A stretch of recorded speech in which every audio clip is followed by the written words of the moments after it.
പൂക്കോട്ട് ടൗണിലൂടെ പോകുമ്പോഴാണ് ഈ ഒരു സ്പോട്ട് നമ്മളെ കണ്ണിൽ പെട്ടിട്ടുണ്ടായത്. പിന്നെ അവിടെയുള്ള ആൾക്കാരോട് അന്വേഷിച്ചപ്പോന്ന് അവര് പറഞ്ഞത് ഇവിടെ ഒരു ദിവസം തന്നെ ഒരുപാട് ഷവായി സെയിലായി പോകുന്നുണ്ട് എന്നുള്ളത്. പിന്നെ അവിടുത്തെ ആൾക്കാർ പറഞ്ഞത് ഈ ഒരു ഷവായിന്റെ ടേസ്റ്റ് നമ്മളെ വായിൽ കിട്ടിക്കഴിഞ്ഞാല് നമ്മളെ വായിന്ന് പിന്നെ പോവേ ഇല്ല എന്നാണ്. അപ്പൊ നമ്മൾ ഇതൊന്ന് ട്രൈ ചെയ്യാന്ന് വിചാരിച്ച്.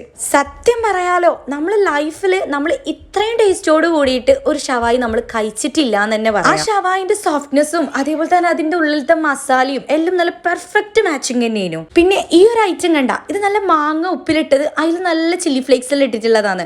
ലൈഫിൽ മറക്കാൻ പറ്റാത്തൊരു ഐറ്റം ഇത്. പിന്നെ ഷവായിന്റെ കൂടെ നമുക്ക് അറബിക് റൈസും കിട്ടുന്നുണ്ട്, അതേപോലെ തന്നെ നല്ല അടിപൊളി സോഫ്റ്റ് കുബൂസും കിട്ടുന്നുണ്ട്. രണ്ടിന്റെ കൂടെ ആയി കഴിഞ്ഞാലും ഈ ഒരു ഷവായി അത്രയും ടേസ്റ്റോട് കൂടിയിട്ട് നമുക്ക് കഴിക്കാൻ പറ്റുന്നുണ്ട്. ആ ഒരു അറബിക് റൈസിനൊക്കെ നല്ല രീതിക്ക് ഒരു ഫ്ലേവർ ഉണ്ടായിട്ടുണ്ട്. പിന്നെ ഷവായി മാത്രമല്ല ഇവരെ സ്പെഷ്യൽ എന്ന് പറയുന്നത്, നല്ല 2 ടൈപ്പ് ഷവർമ വരുന്നുണ്ട്. ഒരു ഫുൾ